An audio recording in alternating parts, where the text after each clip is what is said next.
Well, welcome back. Man, pretty obvious to see what we're going to talk about tonight, Dale, isn't it? I wonder. Is it that obvious? Is that obvious? I guess it is that obvious. So the Pioneer Coupe. Race Rock. Race Rock. So, and that's a funny thing because I called it Race Rock because we've gone Rock Solid 2, Rock 3, Rock 4. Yep. And everyone thought it's going to be Rock 5.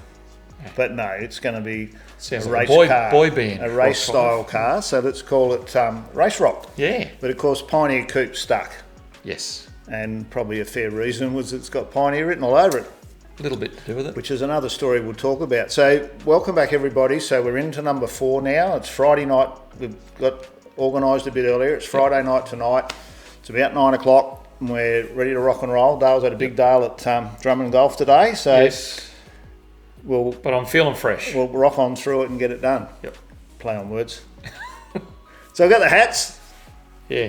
So Dale's got the first one, so that was Race Rock, and then I've got the one you'll see when we go to the Aussie flag. So you'll see all about that. Yep. So I have my ears lowered today, Dale. So I've got the matching haircut to yours, Nelly. You're getting closer. Getting closer. So mate, big build. Yes. Lots of build shots on the basis of chassis and all that sort of stuff. And it's really a bit of a play on what happened last time. So last time was obviously done with an engineer. Yep. And it was a giveaway car, and a lot of restraints put on me to be able to do that. Yeah. Where I was looking, bigs and littles, all those sorts of things. And up until now, so we're sort of 4 builds in, and this one being number 5 now, the one thing that had eluded me was Street Machine of the Year. Yep. So Street Machine Magazine, Street Machine of the Year. And I'd sort of looked at that and I've gone, okay, what am I going to do? I knew I'd been close a couple of years with the cars, and I knew what I needed to do was to not only get the Ford vote, but I needed to get the Holden vote. Yes. And the 2 guys helping me, or the mainstay guys, was Lou Piori, who's been there from day one, and Rod Lambert. Yep. And both Holden guys. Very much so. Okay, so I've said to them, right, this is what I want to do. You guys in for another long haul. Trying to chase Street Machine of the Year. If you had to vote for a Ford, what would it be? And I'd ask you the same question, Dale. It had to be a coupe. Yep. It had to be blown. Yeah, bigger than Ben Hur. And the research I'd done, Street Machine of the Year is voted on by the public. Yep. Through the magazine. At that time, the readership of Street Machine magazine, something like 80% of the people that bought the magazine were aged between 16 and 28 or something like that. Yep. So I've thought, okay, what's a young guy or girl going to vote for? So we need a big car. So the coupe, blown big block, biggest wheels I could buy, biggest stereo you could squeeze in a car. Yep. And loud paintwork. Over the top. And if that doesn't work, I don't know what you're going to do. Yeah, exactly. So we'll get on with it because we'll find out how that all went. So clearly I'd done a deal with Pioneer. Yes. And that really followed on from Rock 4 because they were involved with that car through Street Machine. And it took a little bit longer than was expected. I'd actually bought the coupe that we're looking at now, so the red XC in Broken Hill. And I had a verbal agreement with the marketing manager at Pioneer that we would build for the following year. So we were meant to back up again another year. And as it turned out, the marketing manager moved on, a new one came in. I had to then do the whole story again, and it took a bit longer, and we actually missed Summonats, so that would have been Summonats 7. Yes. And this car came back for Summonats 8. So it turned out to be not quite a year, just under a year to build it. And that was primarily because I got the nod that Pioneer were on board early in the year, whatever year that was. So these are 93, so this would have been the prior year. So it'd be 94, so we would have built it in 95 leading into 96. So you can see the kids are getting a bit bigger now. And this was a pretty tidy car, and by memory I paid about 4.5 and then sold about $3,000 worth of parts off it. So I'd started off with a pretty good body and all of the chrome, window chrome, good glass for $1,500. Because you didn't leave a lot of this car behind, did you? We didn't use much of it, and the fact we converted it to an XA, we didn't use the guards, the bonnet, the grille, the bumpers, it all went back to XA. And I wanted an XA, but I couldn't find one. And the roof and the quarters and all are the same. It's just all of the clip-on panels. So you'll see in the photos, it's actually got XC doors. Okay. So BC doors, different to A. So it's got the XA's got the flipper handle, and then the BC's got the bigger hole. So you'll see that when we get there. So I've got the car, got the concept, got a sponsor. We need a concept drawing. And two things. One is I wanted something that I wanted, but then I had to have something that Pioneer would sign off on. And originally, I've got it somewhere. Originally, I had a drawing done of a red coupe. Right. Back to the red car again, Howard and his red cars. Like his red cars. A red coupe with the Pioneer up the side. There used to be Bob Glidden had a drag car and had a motorcraft sponsorship. Right. And I thought I could run the Pioneer down the side of the red car. Pioneer are blue, not red. Not a good combo. So when I presented that to them initially, they've gone, well, it looks really cool, but it can't be red. You know, our whole corporate colouring is blue, so you've got to go blue. So once again, you've got to do as you're told because you need to get the sponsor, otherwise you're not building the car. So based on all of that, I'd entrusted Rohan Day, and I'd run into Rohan, I'm pretty sure at the Melbourne Hot Rod Show again, and it was always a good show, and he was a Melbourne guy, and young bloke, he'd been, this was before he went to the US, so he'd been designing, been doing drawings, t-shirt drawings, and the drawings on the screen there now are some of his early stuff, and you can see some of that flavouring, why I was interested in having him do the concepts for me. And then he went on to design the muscle car range that looked just like those. So that so they were models in the US, and he did a lot of t-shirt artwork. So he's still got a website. I found that the other day and pulled that up. He doesn't draw much anymore. I was sending him a couple of messages on Facebook there not that long ago. So I said to Rohan, this is what I want. I'd seen a mini truck with salt flat type splash up the side of it, and I thought that looks cool. So I give him some ideas. There's the Pioneer up the side, a bit like that one I was talking about with the motorcraft. And he came back with 8 concepts, and I went, yeah, they're all cool. But you didn't really like any of them, did you? Can you take that bit off of that one and put that bit off of that one, and then come back? And of course, he ended up with, and I think you've got a sample there, Dale, next to you. I left a sample over there for you. Hang on, that's a big sample. It's worth popping in. So that is the original artwork. There we go. So that's the original artwork that hangs in my office. And so that's been kicking around since 94 or 95. And been framed up nicely, and it's probably faded just a little bit. So he did that, and I'll talk some more about the graphics and that when we get down the track, because he was instrumental in the way that all went about.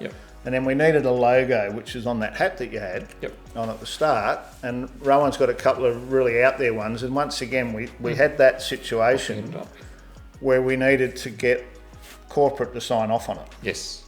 So it's Race Rock. The fact that I wanted to put Race Rock over their logo didn't necessarily go down real well. No. And then I'd picked up on their slogan was the art of entertainment. And I'm going, right, that's cool, why don't we do the art of street machining? And they're like, Japanese company, I'm sure about that. So Howard's a bit of a sweet talker sometimes. So what you see there now is the final that we ended up with that gave us what they wanted. So the Pioneer's nice and clean, the Race Rock, and they end up signing off on the art of street machining. So that was the hat, but I noticed on the hat it's not on there. Maybe they didn't approve it. Maybe we're in the room. We went down that track, and it was really cool. And then we must have, Dale, because this little item here, and we'll see this when we get in, we've got to watch the lights here. My mate Louis made that. So we talk about this all the time, these early days. So that was a piece of flat aluminium, and it's got a couple of bits of solid there with some threads cut on it, and they've been welded on the back. And he actually cut out the Race Rock with a fret saw, manually. It's a few hours drill a in hole that. and then. So just another one of those things that I come up with a concept and Louis did all the work. But he was very good like that. Yep. So that was on the dash. Yes. And that actually, the reasoning behind that was the speaker grill for the centre stage speaker. Yep. In the dash. So let's get into the build. There's a few photos. I've got too many photos and I couldn't trim it down, and I got Louise to go through it as well, and we couldn't knock too many out. So sometimes you might feel we're rushing a bit, but if we don't, we'll be here for 2 hours.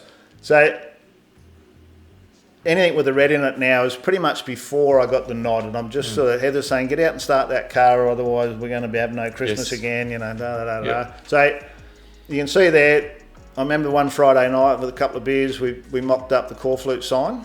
So that was cut up a sign to make the rear wing.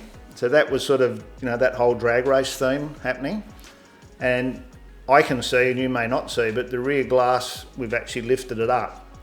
And what I wanted to do was to flush mount the glass. And I'd seen a car in one of the American magazines, and it was the B&M, as in B&M shifter. Yes. The B&M Camaro.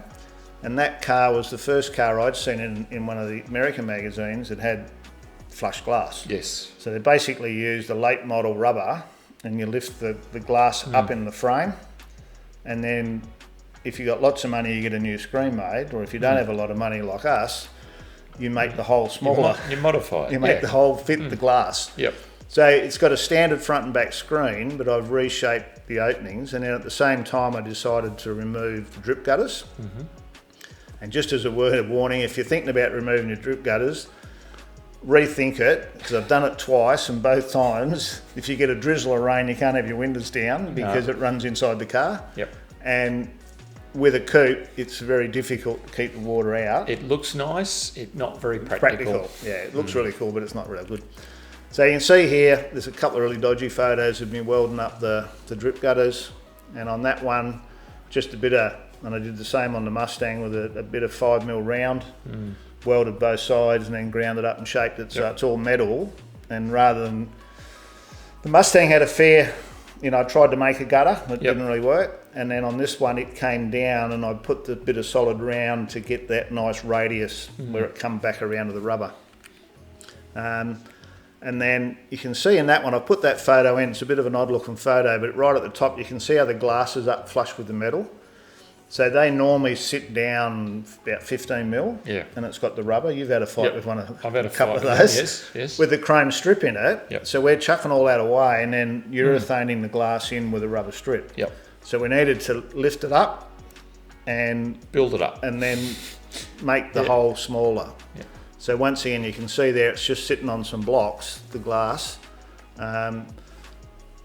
To get that feel, and it did look really good. So this is looking down on the bottom corner of the rear screen, and you can see there I've added about, I don't know, 30-35mm in that corner to get to the glass. So you need about 8mm gap between the glass and the body for the rubber and the urethane, which left me with about a 50mm gap across the back window. And whilst this is a later photo, you can see in that one what I did was I got another rear window panel, so the panel between the window and the boot lid, got a rust repair panel, cut the back lip off, moved it up to where it wanted with the glass, and welded on top of the other one. Like double panel. Yeah, a bit dodgy, but it worked. It worked, and it's still there today, I guess. So that overcome that problem, and then on the front screen we did the same thing, but then I maintained the chrome along the bottom and just bent the moulding where it starts to come up the pillar for the rubber to fit in it. I don't have a photo, but that's the way that was done. So in typical fashion of what we'd learnt on the last car, on the Fairlane, which is proudly wearing tonight, we blew everything out. Literally. But we didn't worry about putting any bracing in this time. Well, you've got a little bit more free rein with this. You don't have to have this registered. No regos, and we were definitely going to make some major changes to it. So you can see a bit of inch front and back just to make the sills with the right width. So it didn't fall over. We didn't change the shape. And it's sitting on the floor there now at ride height. So looking at the bits of box section, I reckon it's about 4 or 5 inches at the front, and the rear looks like it's about 6. And then we had a problem. The tyre was bigger than the opening.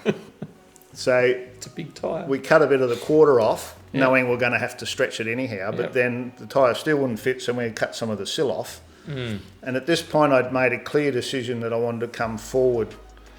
So we're going to shorten the track. Shorten the wheelbase. Shorten the wheelbase rather than lengthening the wheelbase, because I think they look better that way. Yep. And what you're looking at there now is it's mocked up. We've obviously got a ladder holding the guard on, a couple of boxes holding the bonnet. We've got 2 more boxes making up the blower. Yep. And the front wheel's Louis' spare out of his Tirana. And the rear wheel, we've got the tyre but not the rim, and that's a 20 litre drum cut down, a nice new one. Just the right So it was shiny. Yeah. So they were 33 high, 33 inches high, which is bigger than a Land Cruiser rim. They're about 31s, I think. Or I 20. don't even think they're that big. Right. And they were 22 inches wide. Yeah. And so in metric terms, 22 inches. So a big tyre is what, a 335 on the back of a pretty much car is a big tyre. This was a 550. 550. That's millimetres. Yeah. That's big huge. tyre. So it was the biggest American dot approved tyre that I could find. And then the minimum rim width you could run in it was a 15-15. Wow. So we had a set of Dragway 15-15s on their way. So we've set it up, we're doing the angles, doing the photos. See the little mirror on there? I thought I'd run a race style mirror on it. I think I've still got it. It's in the container somewhere, because I've tried to put that mirror on. I love that mirror, but it's never looked right on any of the cars I've tried to build. So got that quarter just taped back together now, just getting that feel of what's going to happen and where we're going to go with it, with the wing on there and the glass. So this is that exciting time where you're getting the feel, mocking it up, whether it's going to work. And now we've moved off the floor back onto that frame we used on the last car. So for those that haven't watched the last episode, that framework is 300 mil or 30 centimetres off the floor plus the ground clearance. Yes. And the reason I do that, as you'll see in the photos, is another table that's 300 mil high. So if I slide that table under the car anywhere, that'll give me how much clearance I've got from whatever I'm working on to ground level. And that means I can crawl around under the car without bashing yourself. This far. So not much left there now, and at that point in time, I can clearly remember you could grab hold of the back quarters, and it'd move about 6 inches. So not a lot of stability. We get a trusty string line and run that through. So we've added a couple of bits of inch tube, and that's Louis in his slippers. Have a look at the shoes. He's got his safety boots. Safety boots. He's about to get the plasma going and cut the sills off, I'd say. So we're just operating there to get everything, to get them wheels under it. And to get the tyre, so there's the tyre sitting on that platform. Yep. Now the top of the tyre was about 50 mil by memory under the parcel shelf. So there wasn't much more to go, and they wouldn't have fitted. We'd have to change the shelf as well. So the quarter looks like it's back together. And conceptually, the idea with this car was that when you open the boot up and looked in, you'd actually see the ground, like a race car. Yep. All right, so very minimalistic in the boot. Yep. And that's where we're up to. So the rim's arrived now. Yep. So you can see there, it looks like it's got about a 6 inch back space, and that leaves a 9 inch outer. And then this is moving forward a bit, so it gives you an idea when you see what we're doing is what we're trying to achieve. Yep. So I've got that main rail, and then the round tube creates that triangulation to get the strength to hold the back, because there's nothing else holding the back of the car together. No. Quarters are rubbed up. Now you can see Louis in the window there. We've already started to mock up the trim. And the reason we're doing that, we're on a tight timeline again. Yes. So Louis has taken on the interior. So him and I did the framework to hold the dash, and now he's starting to fabricate that while I'm messing about trying to do panels in the rear end. Flick through some of these. So we're on the chassis now. So I often tell Dave next door, you shouldn't be working on the floor, mate. Your knees will be stuffed. And that's why, because I know from experience. So as he says now, and I said then, is we didn't have a bench big enough to do that sort of work on. So we used to draw it all on the floor and design it up. Yep. And then that was the pair of back rails going together.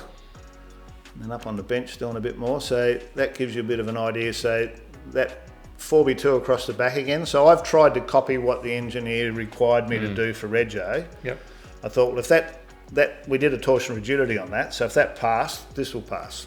Yes. Not that I ever thought we needed full Rego, but I didn't want it bending in half. No. I was more worried about the thing just going to work. Yep. So that's that back rail, and then you'll see the hole saw holes there. Everything had an internal gusset and then plug welded through the holes. And then that gives you an idea. So you can see the firewalls in there. So it's a bit hard with all these old photos to get everything to run together, because you'll see in a minute it's probably missing again. So the tubs are in. I would have rolled those up myself because Dad was a tank maker and a plumber, so we had that sort of ability. And the short and diff's in there, but it's got no bracketry yet. So we're making up the frame. And of course the idea is seeing what's going on. There's no back seats going to go in the car. No. And it's a race car. The big gap, well, sort of, the big gap between the rails was for the sub box. Yeah. Because it's a Pioneer car. So there's that finished look. So we've got, wheel in the centre. And I'd sort of forgotten until I start doing some of these things. I ended up, the 4-bar in it, you'll see in a minute where we designed all of the brackets and all. I actually had one of the hot rod shops in Melbourne make the arms for me. And I'll think of their name in a minute. But so I'd meet all these guys at the shows. Yes.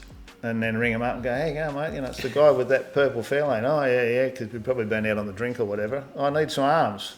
This is the length I want and this is what I want. So quarters are rubbed up. You can see the dash coming together there, and the front wheel sitting there. I don't know if it's just on a box that's got the front end in it, but now we've sort of lost the plot. So we've gone back a bit. So we're setting up the engine. So I look at that now and go, how did this ever come together? Because, right, here's the engine, this is the height, how far off the floor, put it on a centre line, Louis making the dash, and we're just cruising along, and we've got 10 months, 11 months to get it done. So you talk flat firewall stuff. Yes, we spoke about this with the previous build, didn't we? Yeah, so that's definitely flat.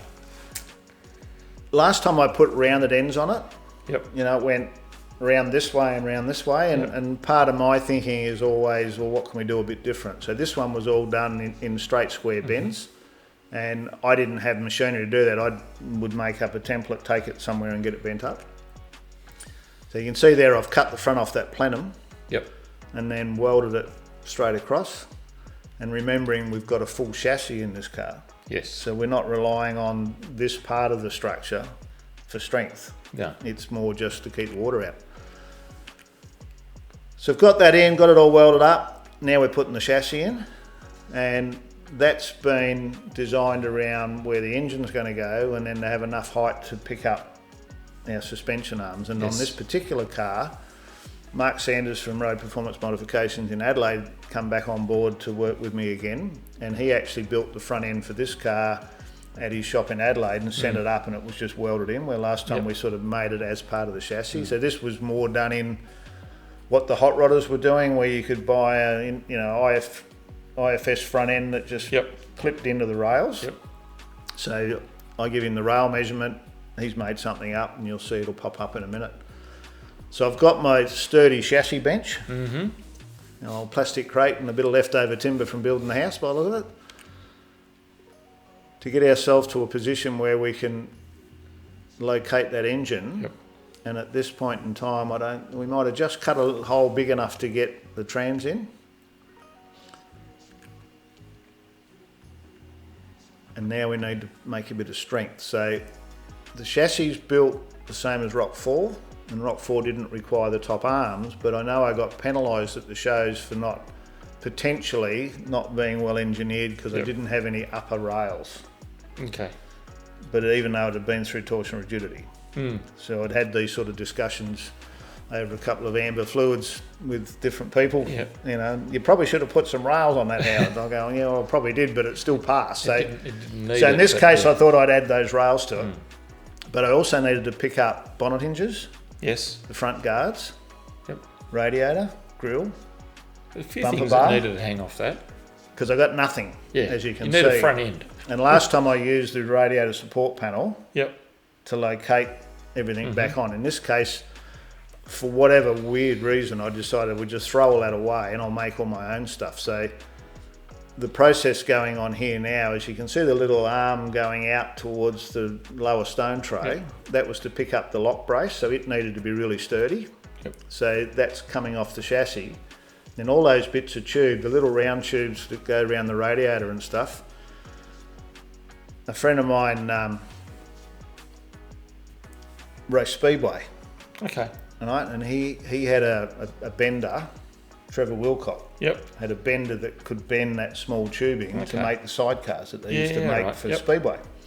So I borrowed that off him and started messing around and I actually bent up all that tubing Yep.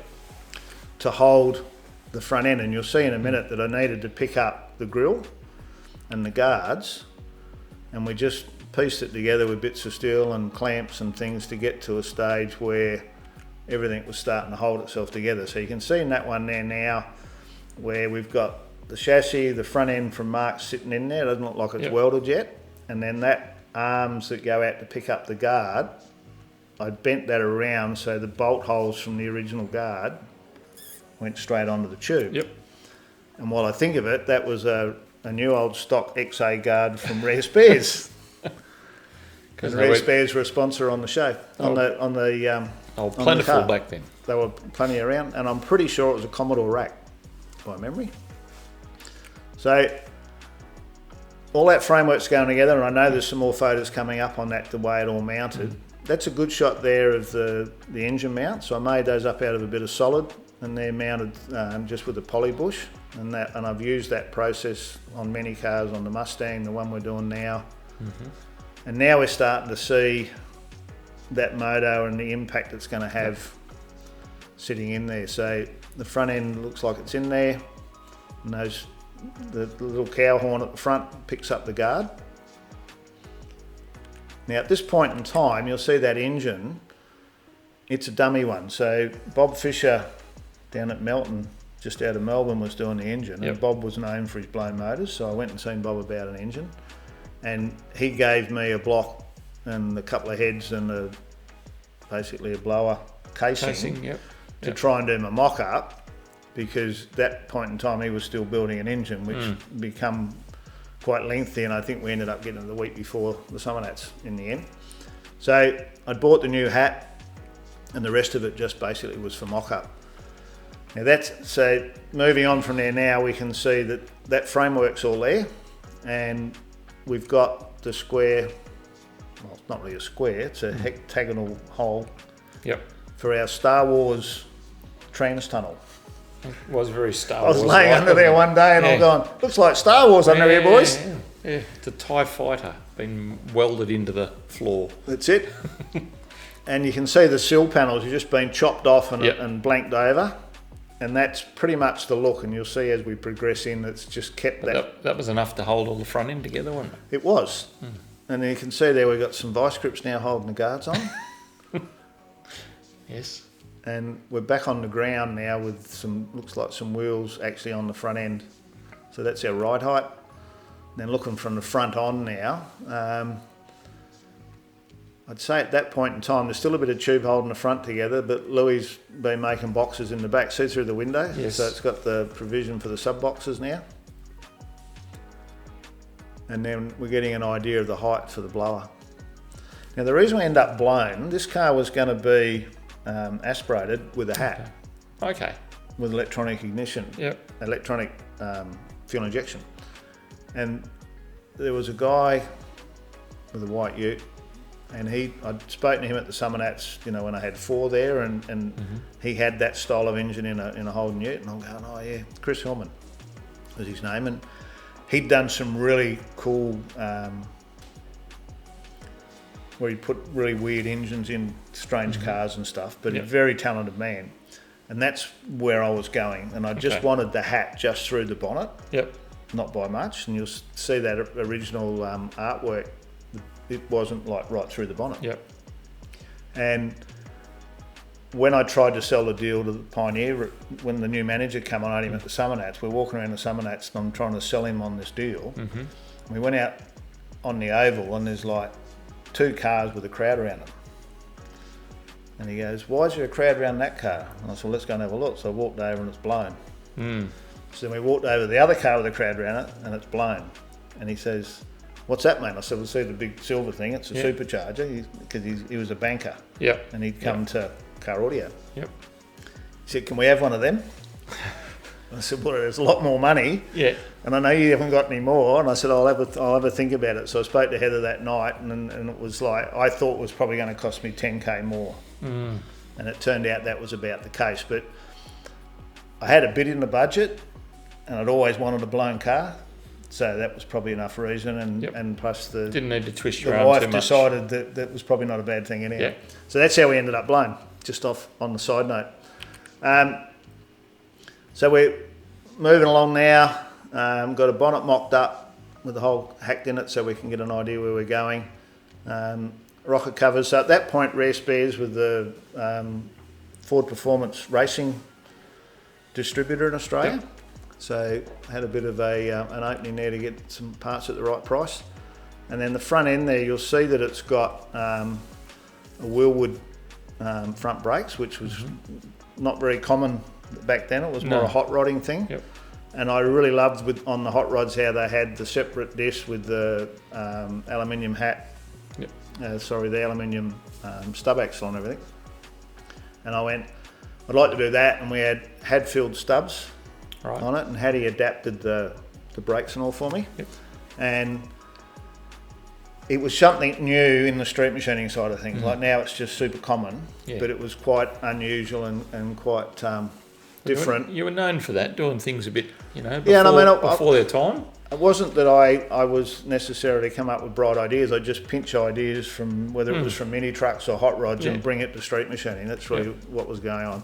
And this little range of photos, I just love the look of these with everything in the bare metal, the firewall's ground up. You see I've been doing a bit of heat shrinking and carrying on trying to get everything straight. So there's quite a few of these, and then the moustache there looks pretty different from the front with the see-through blower. Look at that, mate. That's the fuel efficient blower. So that gives you an idea just how low it was going to be. Yes. And then a bit of a close-up at the front end.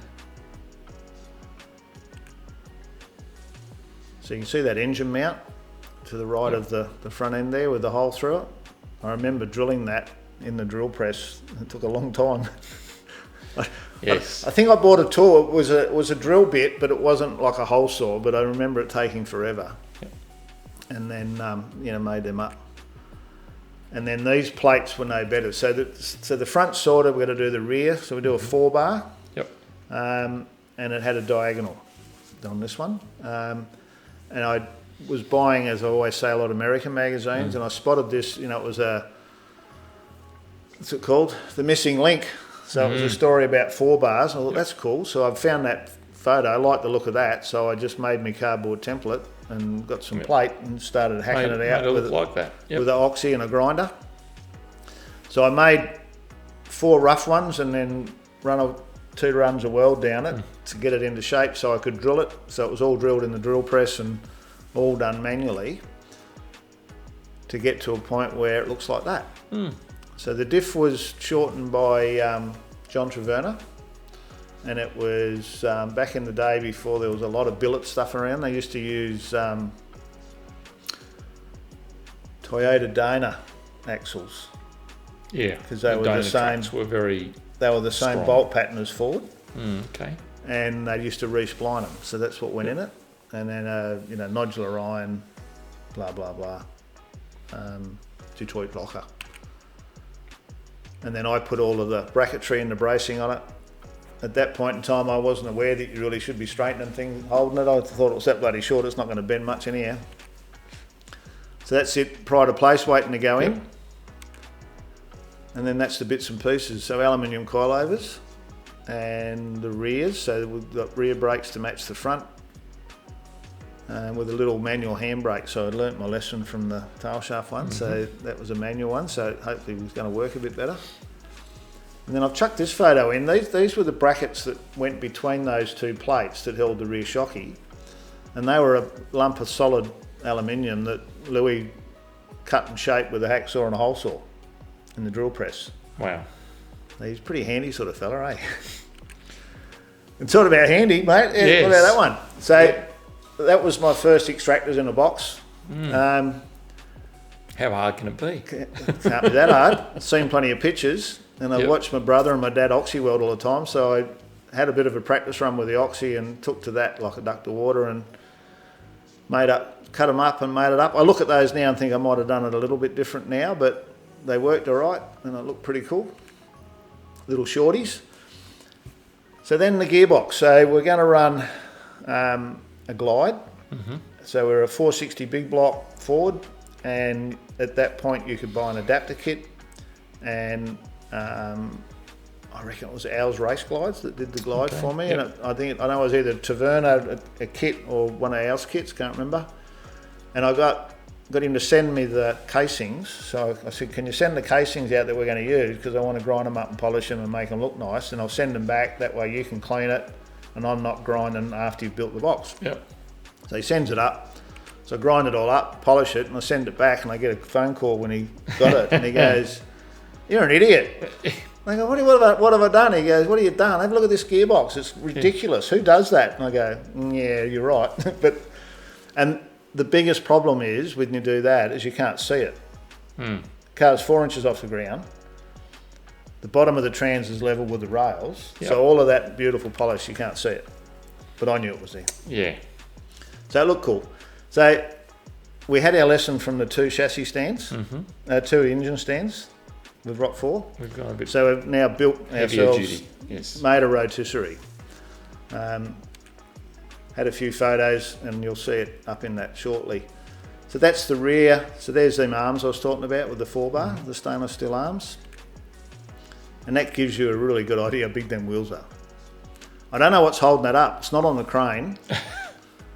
I can't quite fathom how that's in the air, and it's got no front end or nothing on it. It's way out of sequence, but it's too cool a photo not to put in. It was cool. So here it is now in the rotisserie, and you can start to see now what's going on underneath. So I'm sheeting the floor like the last one, so that the sill panels come down and then sheets along and then back up. But I've avoided the diagonal. I've put the diagonal in the outside now rather than where the engineer had it on the inside. And that gave me more room for exhaust. Yes. Just kept it a lot cleaner, made it a bit easier. And all square lines. Yep. It's a good one of the rear with the massive tubs. And you can see there, I mentioned it earlier, that there was nothing on the rear. So where the quarters come around, I just made a bar up that went from those that went up and picked up on the chassis, so that bottom bit didn't flap around, and we'll see that in a minute. See-through shot. So now that's starting to come back together. That looks like the real engine now, is it? No, it wouldn't be. So those heads, I just remembered, those heads were the ones we were using. I had to grind them. So they're now ground. That's why they look shiny. So they came out, and we doubted it, used the die grinder to reshape them and make them look nice to be painted. So they would have got done and then sent back to Bob to be organised. Remember, I'm in Broken Hill, so all of this stuff is like, Melbourne, Adelaide, Sydney. A lot of sitting around waiting for it to get back. Parts going everywhere. So now we're ready to do some bodies. So it looks like all the chassis done, all that. Whatever's happened, I don't know because I don't have photos. These are all the photos I have. But I have it in my head, so I'll work my way through it. So this is at a point now where we hadn't got to the epoxy under filler. So all the cars were 40 grit, give it a scuff so the Bob's got something to bite onto and fill her up. And my process to this day still is the same, except we use epoxy under the filler. Is that my aim is to use that filler to get it nice and flat, but I want to see some steel. So you can see there where, so the filler shouldn't be any more than a mil or two, but it enables you to get it nice and flat. And then this car was painted in Dulux Cobra, and that's the 2K, so that's a a 2K high build primer, Okay. the yellow or the gold. And there's the wing that Louis was making. So there's another shot of that somewhere. So that was made out of solid plate. So it was like 200 mil wide, I think 5 mil, and it's 8 mil long or what, 8 metres long. So I worked out what we needed, and then Lou then cut it up and turned it into a rear wing. So same story, we're not racing, so we don't care about weight. No. We're more worried about what it looks like. So that was all made out of aluminium, and then went off to Adelaide to be plated. So that was done in a blue anodise. Right. You've seen me in that position a few times, Dale. Once or twice. Just sticking a bit of bog in. Lots of bog. So this car was finished everywhere I could, anywhere you could see or couldn't see was bogged and painted. And there's those little wires I was talking about. So that was by memory, a bit of probably 6 mil solid round with some ends welded on. So there was a bolt into the rail and a bolt going through the bottom of the quarter. And even all of those rails, so, box section tends to have a bit of a curve in it, and one side's got the seam in it. So they were all bog wiped. Lots of filler. And you've seen that too, Dale. So we did that on, Darren did all his on his car. Yes. I probably showed him these photos, and that's what you got to do. Do that.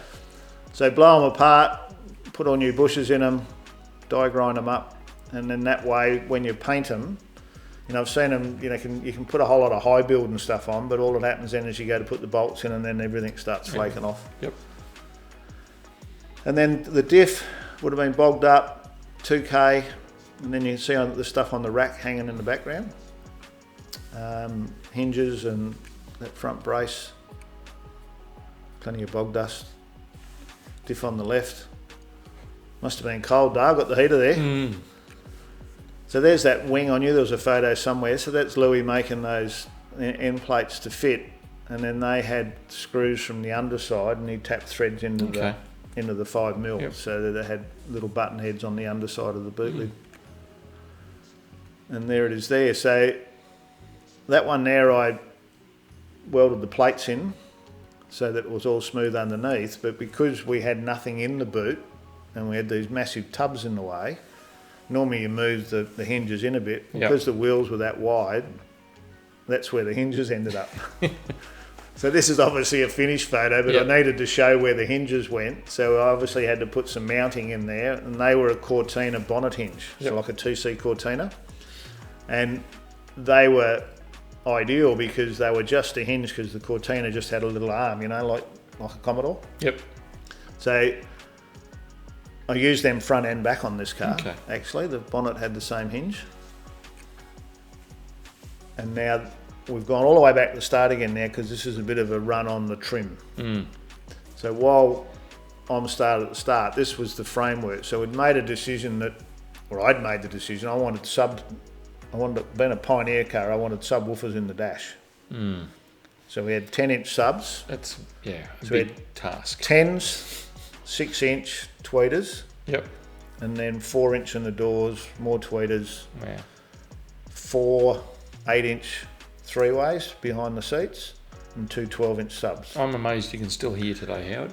I am as well, because Rodney and I used to sit in there with the windows up, and all your hair would be moving, the whole lot, and then Heather would come out banging on the door, telling us to turn the bloody thing down, because she was in the house and she could hear it cranking away out there. Yeah, it was unbelievable. I think they got to a point when all the car audio started that at the shows, the traders would complain about the noise, so they actually put a limit, and they used to have a meter, and they'd stand at the end of the door and get you to turn it down. I think it was like you could have 105 dB or something at the end of the door, because that translated it probably down to about 90 by the time the poor bloke three boxes down. So we're going to make all our own dash. So the top bit you can see there now is 4 pieces of 19mm custom wood laminated together, all glued together, and then we cut out all of the holes for the subs, which you'll see them in a minute. You can just see it there. And then that curved face that you're looking at is 3mm custom wood laminated together against the framework. Yep. And between, I think, the second and third layer, we put I don't know if you ever pulled apart an old kitchen chair. They've got like a steel insert with the thread. Yes. We put those inserts in, so then it had screws from the back that held that fascia on, and it had no sign of fixing, because from a trim point of view, what normally costs you points is having Phillips head screws showing to hold stuff together, or stitching that's not straight. Right. So this has got no screws and no stitching. Well, there's no stitches in the trim at all. Two less problems you had to deal with. It was one of the criteria I had, and poor old Carafano brothers, they were pulling their hair out because they'd never worked on a trim job, they had no stitching. So this whole car was designed around that. So the little end panel there now that goes on the door pillar, that ended up being steel, and then you got a crash pad, like a top pad, the face pad, and then all the underneath was all boxed in as well. So there's a lot of timber work going on. Yep. So this is a bit of cardboard design again to get our speakers in, and you can see the shape of the door handle. That was an EL or EF Falcon door handle. I think we ended up using them. So that's the size of where the speakers are going to go. And cardboard fantasy on the trans tunnel. Well, that one's a bit out. Oh no, that's probably, so the console's going in now. Right. So we've got the other tubes. I'm trying to work out why that's in there. So the tubes are now going down for the console, and now we're starting to timber up the console. So you can see there with the clamps, so it's all laminated. So it's all made out of 3mm, and it just pulls together lots of Aquadeer. Yep. And it's amazing how strong it is when you're finished. So that was the sub box that went between the chassis rails and the back, and that was pretty much a full sheet of 25mm custom wood. Wow.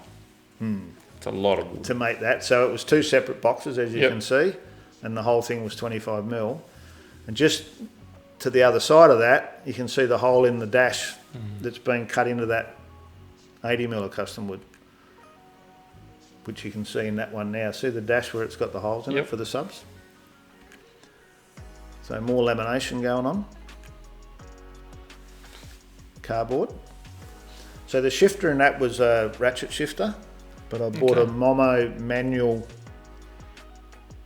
gear stick and turned it down to fit onto so it would screw on. Because I wanted it to have the whole trim design came from the sort of Ferrari Lamborghini style, and you'll see what seats and all go in it.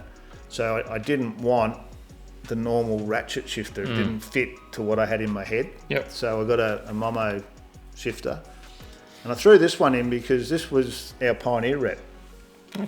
And Tim came up and he's doing the deal. He said, "Oh, we'll go out for dinner." I said, "Mate, I'm too busy. I'm building cars." I said, "I'll tell you what, you come and help with the car tonight, and we'll get pizza and you can pay. That'll be my dinner." And he goes, "Yeah, that's the go." So that's him cutting out the console to take. We had two 12 stackers in the console. So when we're at the show, I had 24 CDs to choose from, all hooked up. So now we're progressing along. You can see right in the middle of the centre stage for the sound, and then obviously the head unit, and then the hole for the shifter, and then we had all automated gauges. So we're really starting to box up and get a bit of a feel where we're going. Just as much work on the interior as the exterior. So lots of fab in this, yeah. So you can see there that big hole for the 10 in the middle. There's two 10s side by side, and then that's looking the other way. So now that's the seat. So I ran Velos, and they were all to go with the touring cars and stuff at the time. And then the SAR belt, the Formula One had SAR belts, but they were like the cheap option with a normal seatbelt clasp rather than having that. I'd had the ones before with the lever on them, and they really hurt when you sit on them. So I wanted to go with these because I had a set of these style belts in the panel van, and they were really cool. So you can see the 8 behind the seat there. So there was two 8s there, then the two 12s in the middle, and then there was 3 of those big black amps. There was 5 of those amps in the Fairlane. We managed to run this one off 3 because they were a really good amp. So there's one behind each seat and one in the middle. You need to supercharge the engine to run all that. Run all the gear. All the gear. So that's the gives you a bit of an idea. You know, it was very tight. You couldn't see out of this car when you're sitting in that seat with the harness on, And you can't see out of a coupe normally anyway. You had no idea. Pretty ordinary. Yeah. For visibility. And then that was the mount. So all those sort of things were all solid. You know, if you ran into something, it wasn't like the seatbelt was bolted to the timber or something. So we're working towards, well, Louis made, 90% of the timber work. So him and I work out, and then that's, I can sort of see, but that was the master cylinder and stuff and levers and all hidden up under the dash to make everything work. Yeah. I'm really at a bit of a loss to remember exactly what it was. If there was a photo there, I'd probably remember, but we're running an XA column again. Okay. And ergonomics on this car weren't as good as some of the others I've built. When you finally sat in the car and the seat was low and the steering was low, you felt a little bit like this. Yep. And when you drove it, it was, it wasn't quite right. Yep. But it looked cool, which was what it was all about. Yeah. That one there, you can see that it's got all the factory window winders and all, but that was an electric window conversion that went over the winder. So where your handle goes, that little kit slid over the spline, and then the door trim covered it up. Okay. So that's how we worked the electric windows. Now that's a really good shot of the speakers in the dash. So that's Louis, because Louis is actually, he's electrical fitter. Okay. So he's a bit of an electrician as well as he can make anything. Oh, Louis. So that, we'd been running the shop now. So Lou was managing Rock Solid Automotive, right, and we were doing car audio, and I'd sent Louis off for a couple of weeks to a car audio place to learn a few tricks. So we were actually, this was around the time when they just started doing crossovers. You bought a set of splits and it came with a little diode in line, and crossovers were sort of just really becoming a big thing in car audio. Well, we used to run our own inline, get it right, like a capacitor, so caps and there's another big winding that goes on your subs and stuff, because back then the sub just had an output. Right. Yep. And I've still got, I should have dragged it out, I've got a box out there with leftovers. Always leftovers. So that was a bit of a science in all of that to get it to actually really work how you wanted to. And this thing, it actually did crank pretty well. Where nowadays, the new amps, you've got your gain controls, your mid-range bass all on the amp. Yep. Well, that wasn't the case on these big amps back in early 90s. 30 years ago. Yeah. Yep. So that was the speakers there. And then you can see all the wiring running through that centre. So I put an extra couple of bars in there to hold the shifter and the changes. And now we go to some trim. So the floors were timber again, so they were custom wood. Okay. And dead flat, so there's no moulding, no stitching. And on the sills, like where the kick is, where there's normally that had all been welded up, and it went over and down, and the white paint went over and into the interior, and the carpet butted up against it. Okay. So there's nowhere to look, there's no edges, there's nothing. And then at the front there, it's got a piece of tube that comes up with it, in the end, all painted with the car, and then the trim all just went in, and it was just finished. You just couldn't find anywhere to find something wrong with it. And you can probably just see it there. It had a one-piece hood lining in it as well. Okay. So that's getting trimmed up now for the 8s and the 12s. Now, these were the Carafano brothers. So, Carmine Carafano, and you met Carmine at yes, Motorex. Down at Motorex. So, this was his older brother, Dave.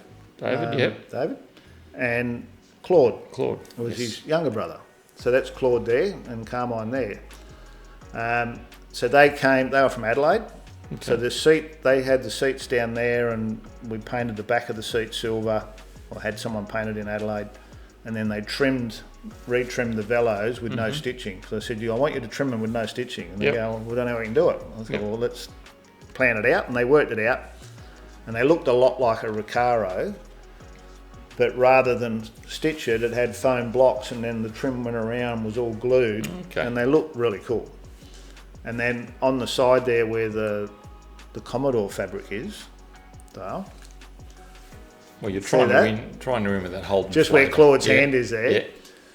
I'd made the framework out of custom wood. Yep. and it had pins going back through so that they were attached to the door trim, so they could trim each part individually, and then it all pulled over the top of each other. And there you can see the plate that I've got here. This one. Yep. Is in the middle of the dash there, so it's not on there yet. That's actually what he used to make that with, because that's a photocopy. Okay. And then autometer gauges. So there's the photocopy there. So that was the size and all. And then, here you go, Louis, go and do that. So I'm not quite sure about the shapes on it, but it was 1990. And then the steering wheel, I ended up with one with the flat bottom. They come out with the flat bottom. Well, that was because you couldn't get in it otherwise. It was a bit tight, leg clearance, especially when you're a big fella. There's the plate there, look, leaning up against the side. So this is obviously right at the end, everything getting wide and put together. Now this probably should have been about 20 photos ago, but I wanted a one-piece hood lining in this car. Okay.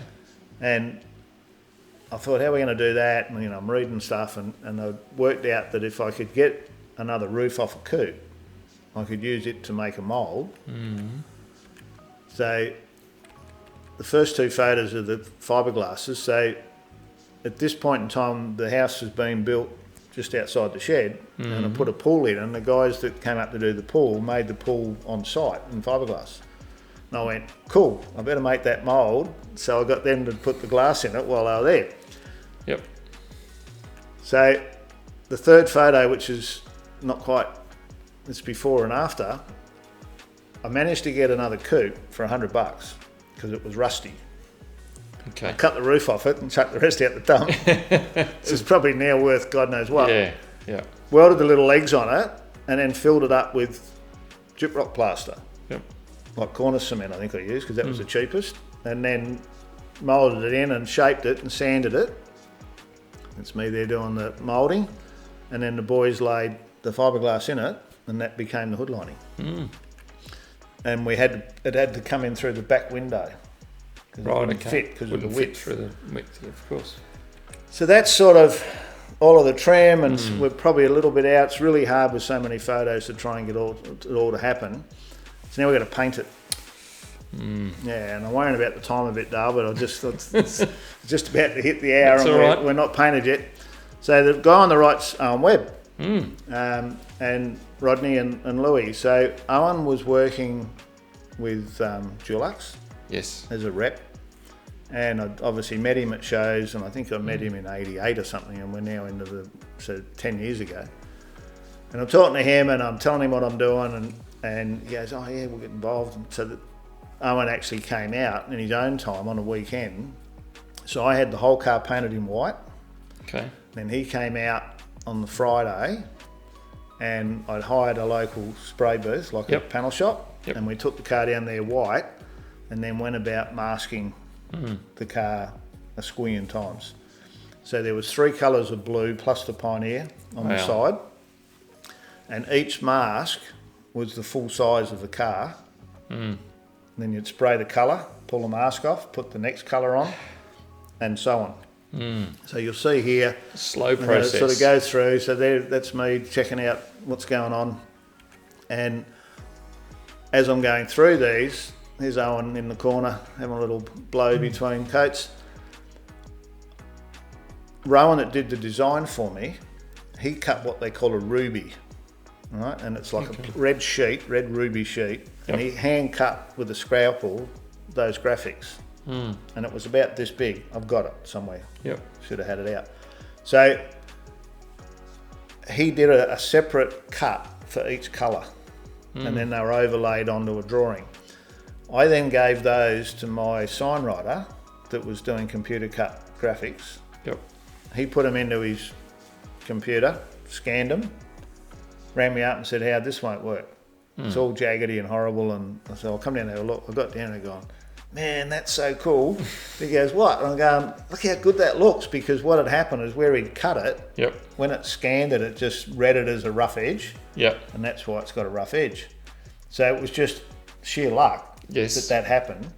So what we did was we printed out on paper the full size of the car, because Rohan had drawn the car but I need to make sure the dimensions were right. And I think we only changed it by about 5 or 10% one way, so that it would fit on the whole car. Yep.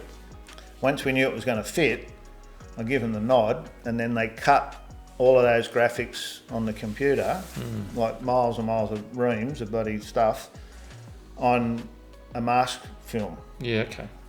So then we had to lay that on with a backing sheet, like you do with a sticker. Yep. Pull the backing sheet off, spray the colour, undo all the masks, make sure you got it all off.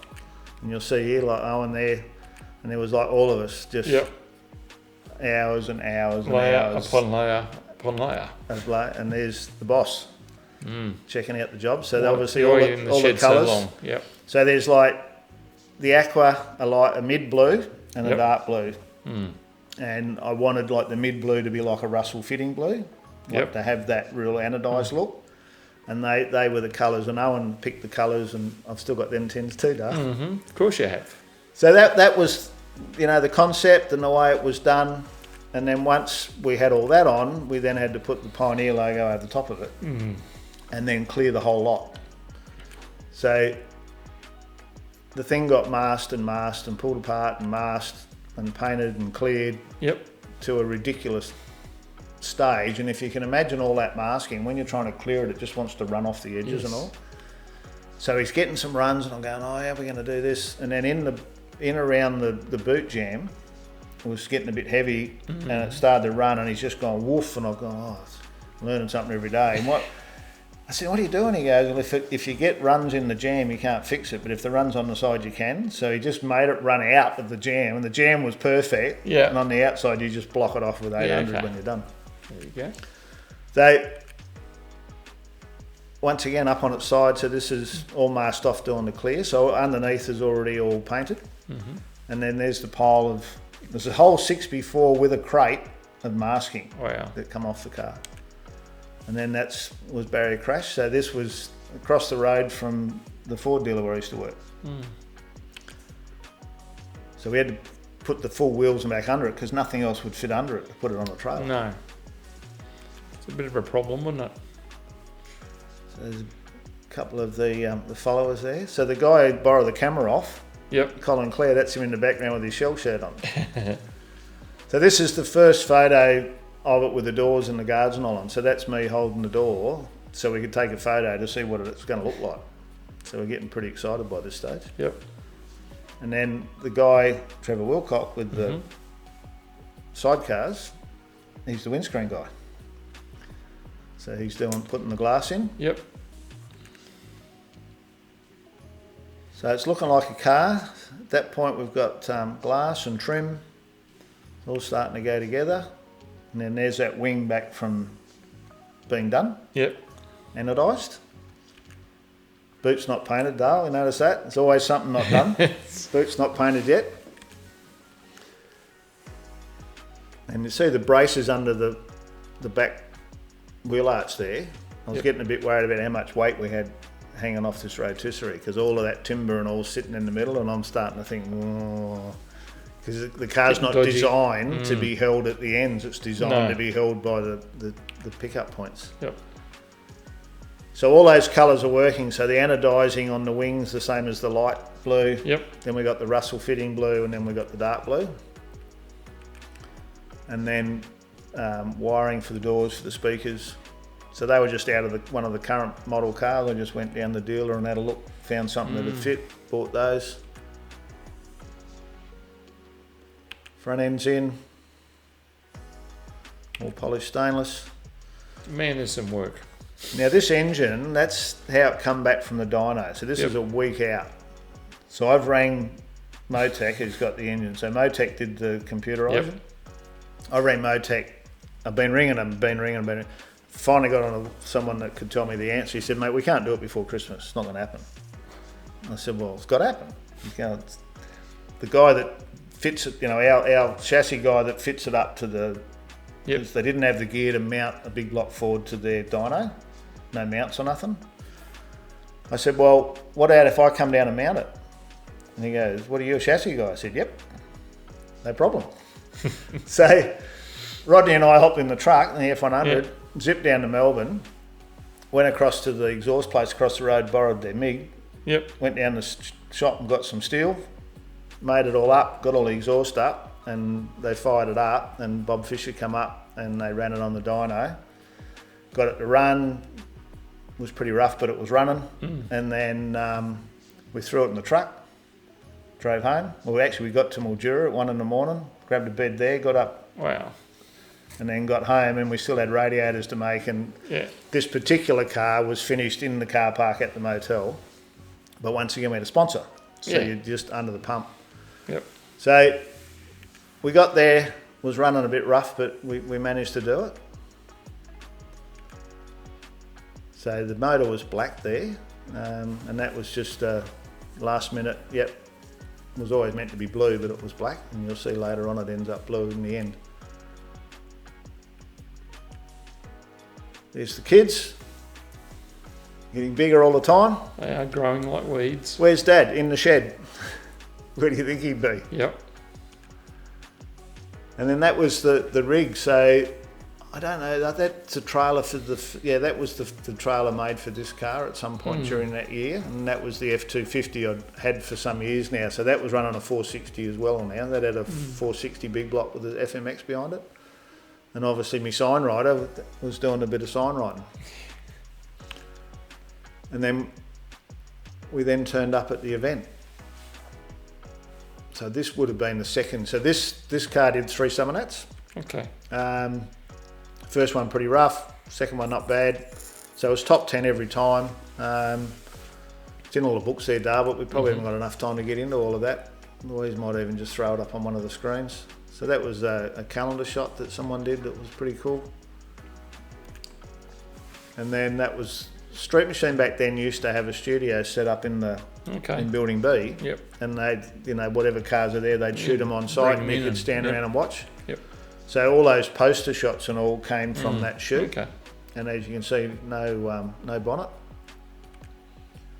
And that's the one where they let the flare off behind it. And that's the part of the feature there. And that's one of the very few finished interior shots I seem to be able to find. So you can see that trim the way it was done. Yeah. And the flat steering wheel, flat bottom steering wheel. You can see how low that steering wheel looks. It does look very low. Yeah. And then this is what happens when you use them. So it was a good idea to have nothing in the boot. Looked really cool, but it wasn't quite so good when you're turning the tyres. No, not when it's flying up and spraying everywhere. Yeah. So the battery had a stainless steel tray there, that like a mount that went in between the rail and there's that 4x2 across the back. And that became the pickup for the exhaust. And then the little arm there holding the rear quarter. And then the tail lights is the factory ones polished. Yep. And then everything ran inside the rails, power and whatever. There was sort of nothing visible. And that's the front of the rear tub, and you can see the lines and stuff for the fuel. So it was always a bit of fun doing a clean up when you got home from the summer, that stuff. So you can see the brake dust and all there. So all that power and an auto and a Storley and all that riding the brakes around the summer nats, trying to not get too carried away, but at the same token have a bit of a play for the crowd. And that's a really vivid sign. I think that front rim by memory was like a 16.8 with a 235 on it. It wasn't small. And have a look at it.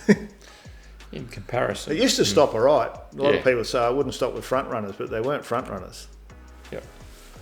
So this is after the nat. So this is like the whole pull it apart, clean it, and it was normally 3 weeks before you had to be either in Melbourne for the Hot Rod Show, which was normally the January long weekend, or in this case in Western Australia for motivation. So that was Western Australia. A pretty good crowd going. And then Louis and I took it up to the Brisbane Hot Rod Show, and part of the deal I did with the promoters there, they wanted in a shopping centre for the days leading up to the event. So I chucked them in because they're pretty novel looking photos with it sitting on the tiles and all at the shopping centre. And then Paul Beck's show, the Unanderra. The boys from 8 Flats. Yep. And then I think this is the last of the shows because there's too many of them. So this was when we had all 3 cars. Chick organised to have all 3 cars at his muscle car show in Sydney, up at the showgrounds. And they did a story on that. What was the cricketer who used to do the weekend show?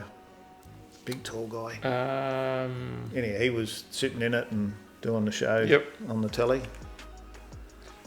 And then the photos here now, this is at the North Mine in Broken Hill. After that first year it didn't run real well, I met Mark from Injection Perfection. And long story, and I won't get into it now, it's in the bio, but I flew him out with his laptop and all, and I sent the Dizzy over, and he did a few things before he came out. And he came out and we ran up and down the road there and put a decent tune in it, and it ran heaps better the next year. And then we changed the exhaust to get it to run better to finally get to a point for the third Summer Nats. And then this photo is part of that whole process where we managed to get access to the Army barracks, and this was the big quadrangle, and we set up the Go-Woe. And we went over there, and Leader Main that was helping me with the car, his dad was involved in that, so we got access to that, and we ran about 20 Go-Woes so I could get the feel of where the front wheel is and all that sort of stuff. And we did that like a month before the Summer Nats, so when you get over there, actually got half a chance. So the bonnet never got done in the build because we just never got there. Ran out of time. Never got there. So I picked, that's probably another new old stock panel I cut up. So we cut that massive hole in it and then put a coat of paint on it, and that's it going on there. So that's Lee on the right and Rodney up the top there with his head down, and me straddling. You can see how low that car is. It's very low. Ridiculously low. And there's that the headlights below your knee. Yeah, exactly. And then I was never frightened to use the car. No. Once we got there. So a few driving events, very dusty. The first year I didn't worry about any air cleaner or anything, and the second year I actually had a finer filter made to go over the front of the hat because it crazy amount of dust. So a bit of footage, Dale, that we've picked up, and it's just cool to see it driving for a starter. And you can even hear it. Champion before, but you took a couple of years off. You're back this year. What does it mean to be grand champion to you? It's really hard to explain, I guess, but I've come from shows back from '77, it was my first show, and been doing it a long, long time. And grand champion is something Chick brought in new back in the 80s, and I think it just shows. I've always built show cars, good show cars, but we never had a chance to prove them. They got to show and they got to go. There, it's got to go, you got to do it. So what Fitzy uses is on a day-to-day basis. Mine's fully trailered, never driven show car. Right. But I can come here, drive it, and prove that my show car is as good as his car. So as you can see there, Dale, so first grass one, no air cleaner. Second grass one had the air cleaner on it. So this is after the event. So this is, by the third year, we'd actually won grand champion with this car. And this is just bits and pieces of footage that we've been able to find because we didn't have a camera back then. No. And fortunately for YouTube, it's around. So this is Summer Nats 10, and they had all of the previous winners. So, you know, Rock 3, Rock 4, and in a minute you'll see the one coming up. And you were doing a bit of research earlier, so what was the go there? So between 88 and 99, I think there was, well, yourself and Fitzy and Robbie Beecham won 9 out of 11 top street machine. Yeah, so it's Robbie had 3, I think I had 3, and Fitzy by that stage had 4. He ended up with 6. And then Brian Willis and the big Galaxy. Yes. Yeah, the guy Lang. So here we are. Watch how when I pop out of here how low the car is. It's definitely low. Definitely low.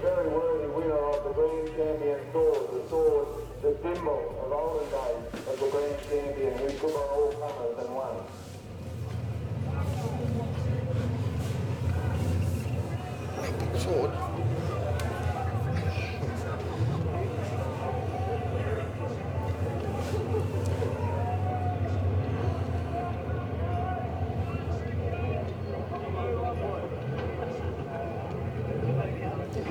There's Lee there. I'll give him Lee Domain. I'll give it my son in the car who's Lee as well, and Lee Domain just taking the sword off me because there was nowhere to put it.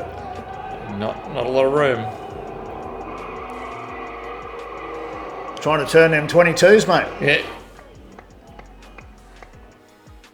There you go. So talk about a sword, Dale. There it is.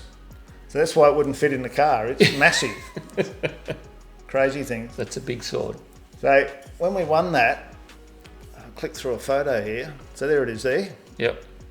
And, look at that belly, Dale. That's too many cherry ripes and too many cans of Coke building cars. That was the kids' Leader Maid's motorbike that we built, the Hooter. And I rode around the complex and all with the sword, riding around on that. And the next day when I got up, I couldn't lift my bloody arm. I'm not surprised.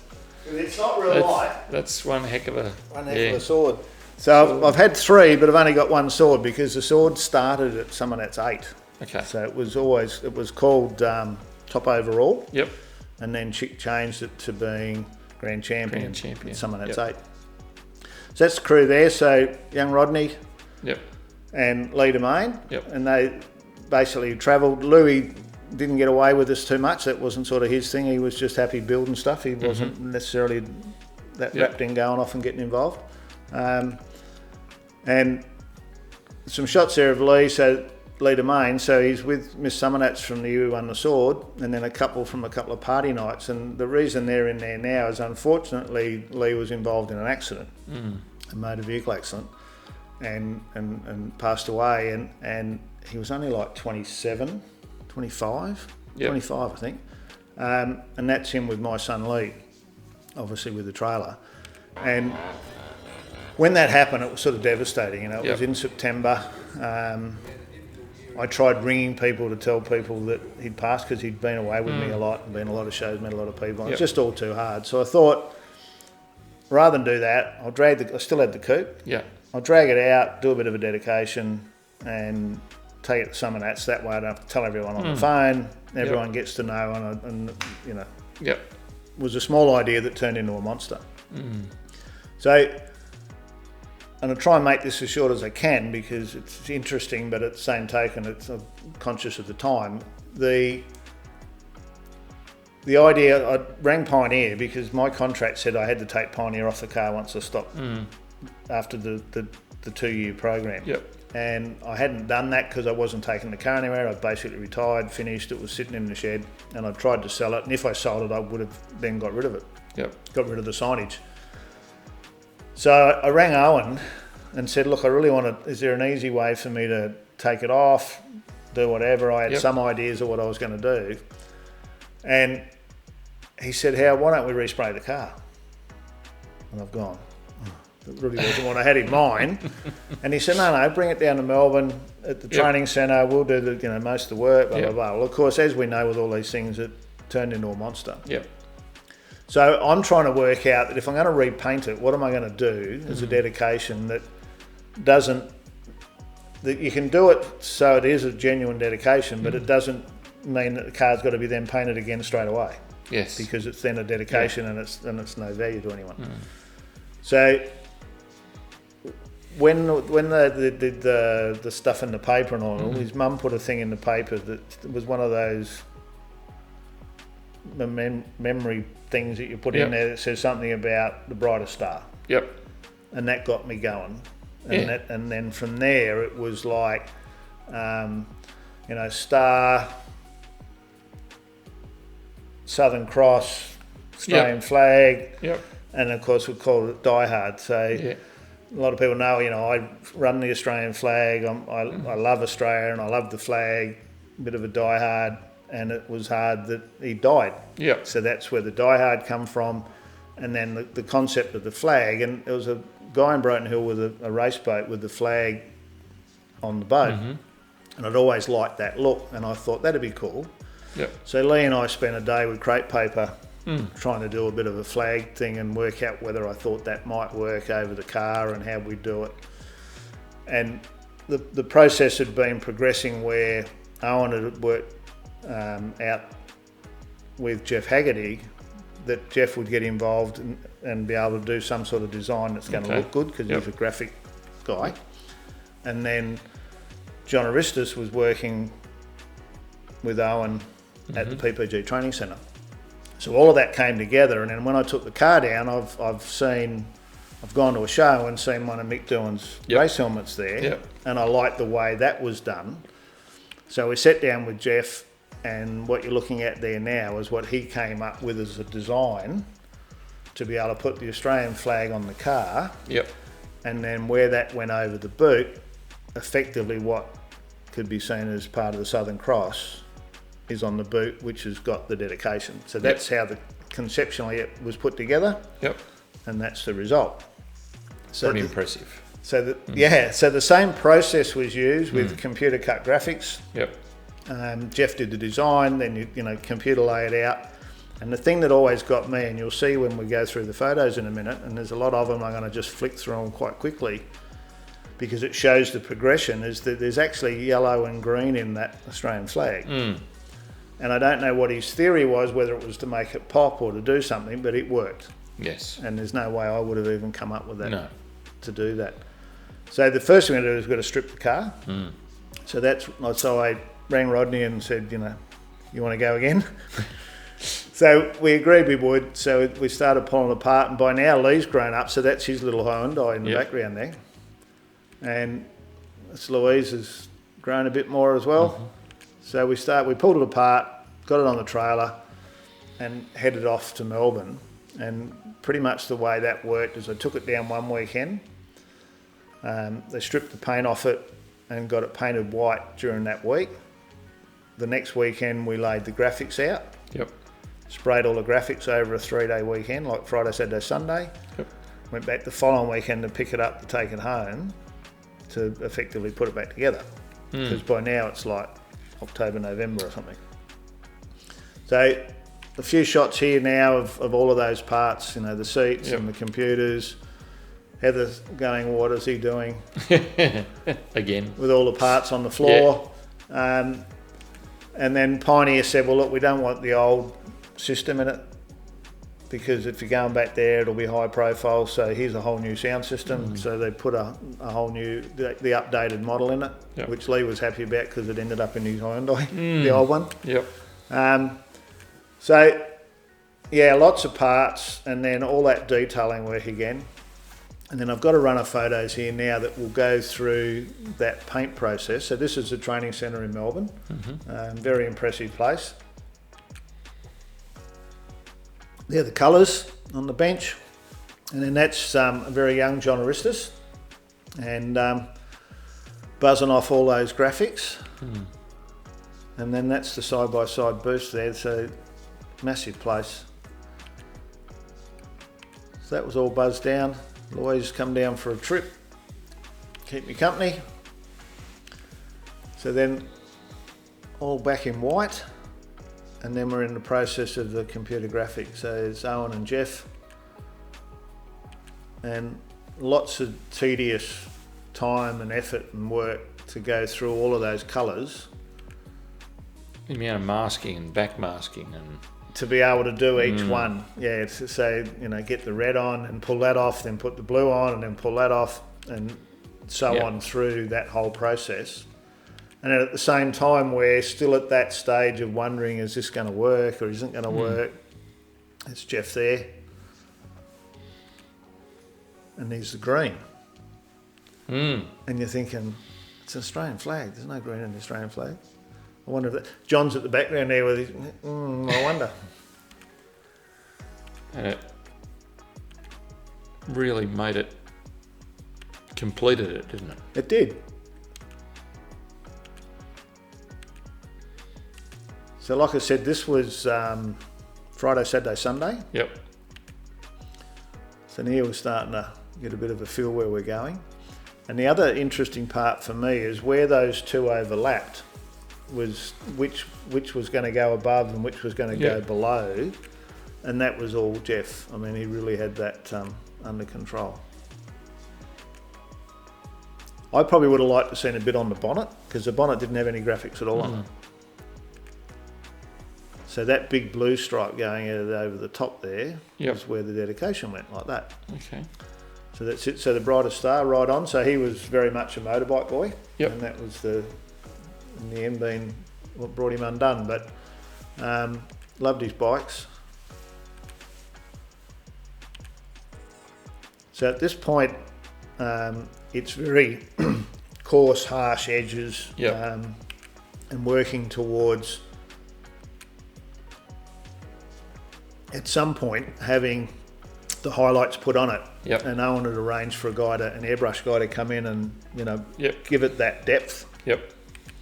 And I'd sort of left at this stage. I'd gone back to Broken Hill to go to work.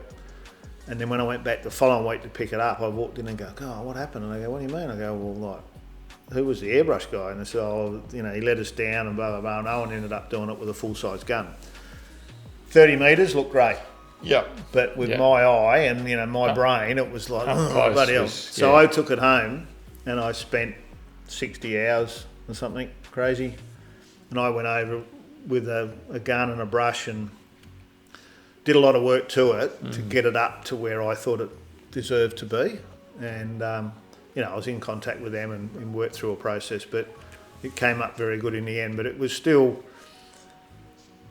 very good, but at the same token, it didn't have the finish of, say, Rock 3, which had a whole week and someone on an airbrush and all that sort of stuff. It was stunning, but it just didn't have the detail that, maybe I was thinking it might have had. But we needed to get it together. There's poor old Rocket cleaning Yep. parts again.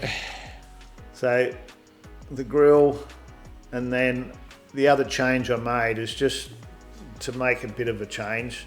I got rid of that Commodore fabric out of it and put a bit of yellow in it. Okay. And there was a couple other things I changed. I changed the nameplate on the dash, that's why I've got the old one. And then obviously repolished everything. So that's my son Lee in the yellow there, and his mate, would you believe, Owen Webb. So Owen lives in Adelaide now, so that's Lee and Owen and Louise cleaning wheels. Yep. And then this is where I said the motor went back to blue, where it probably always should have been. And this car was, at this point, was the best it had ever been because it got completely disassembled. Every part was polished and painted and put back together. So by the time it got to the Summer Nats, it was like a brand new car. And looking pretty outstanding.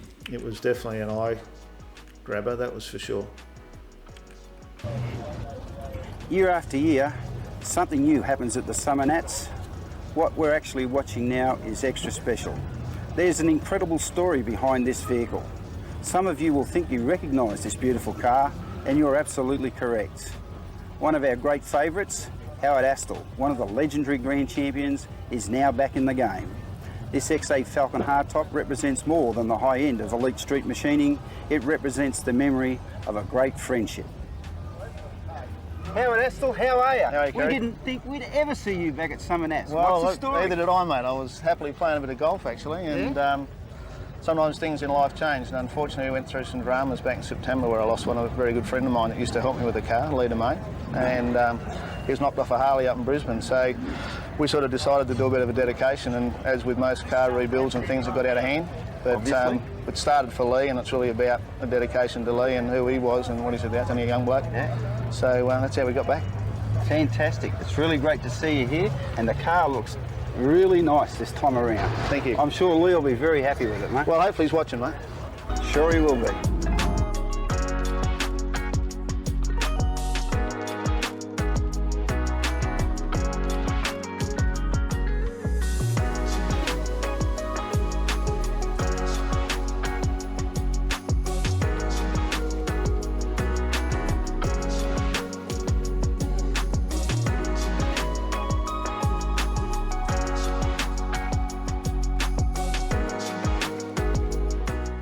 Astill's XA Falcon Coupe.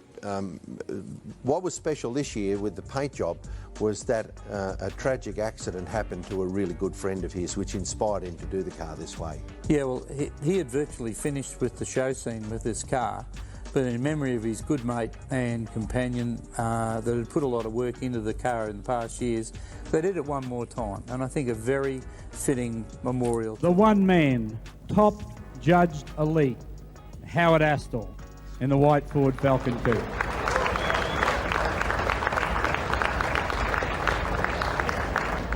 Thanks very much. This is probably as much a surprise to me as I think a lot of other people here, because the cars here are hugely competitive. As I think most of you would know, I retired 3 years ago and I really had no intention of being here, except one of my old crew was killed 4 months ago in a motor accident.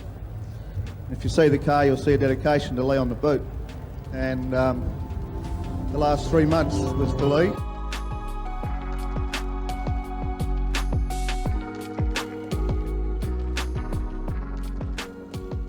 Obviously we've had some help from upstairs, I think, because there's a lot of cars here that I thought would be well in front of us, and it's just an emotional time. We've just shed a few tears for the boy, and it's just I can't really come to grips with it yet. So.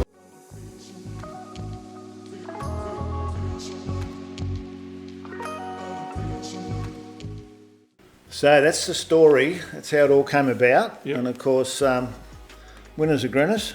Wasn't what we're there for, but like I said, the car was the best it had ever been, and won quite a lot of other awards with it. But obviously, top judged. Yeah. So that's the second one of those. So the Rock 3 got a top judged as well. Yes. So a few photos. Obviously, we ended up the magazine, did a run. Yeah, whack that over there.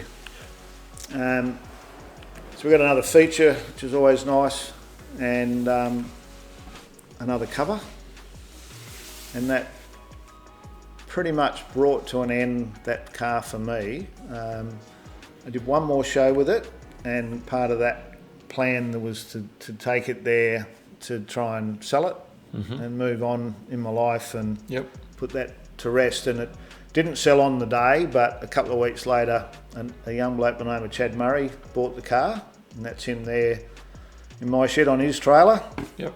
And open trailer behind a XE Falcon, and off it went to Melbourne. So as we normally do, we sort of, where is it now? So it's pretty much, the car now sits in a private collection in Melbourne. Okay. I spoke to the guy that's got that about 3 or 4 years ago now, and I believe it's still there. I tried to contact him, haven't been able to get onto him, but it was still looking the same. Yep. I believe the dedication had been taken off, which is, I'm more than comfortable with that. But from my understanding of the car, it's pretty much as it was. Okay. And hopefully one day we'll get it out and be able to get a look at it. It'd be great to see it again, wouldn't it? Yeah. So we've almost got it in at $1.30, Dale, so an hour 30 again. It seems about the timeline. I nearly split this one in two, but I mean, we'll never get finished if I do that, because we've got other cars that have got a lot of hours in them as well. I'm just going to try and keep it to no more than around that hour and a half. Thank you very much if you stay with us all the way through. Don't forget, if you get a chance, support Lovells. Great company, great Australian company with very good product. And we're very fortunate to have them that enables us to do what we do and bring that to you, because there is a cost to it. And subscribe. Hit the like button. Hit the like button. Mate, I've got to get my brain working. Yeah. I've been waffling on about cars from 30 years ago. It's all a bit foggy. Yeah, it gets a bit foggy. So it's late Friday night now, and look, we really love doing this. That's why we're here. If you love what we're doing, give us some support just with the like button, and subscribe if you haven't subscribed. If you want some merch, there's not a lot of money in it for me. It's more about just having it out there, because people always ask for it. Yep. We actually get these printed when you order them, so it's normally a couple of weeks. And I'm just using old artwork that I've had, and I've got someone that can do those. So if you're looking for a shirt, just go to astilldesign.com. Yep. And you can all do it online. So thanks again, and we look forward to seeing you in another couple of weeks. Yes. And the next one is the Mustang. Oh, yes. So there was a big break, and then the car that Howard built for Howard, not for the judges, but it ended up going to a show anyhow, of course. Can't help yourself. Thanks for your time. Thanks, Dale. Thanks, Howard. Really enjoyed it. Yep. Catch us again.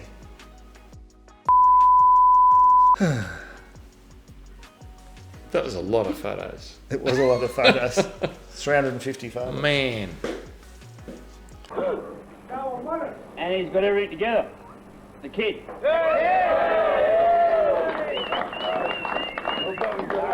The receiver of bread bags. He hasn't got over Well done, kid. You're all together.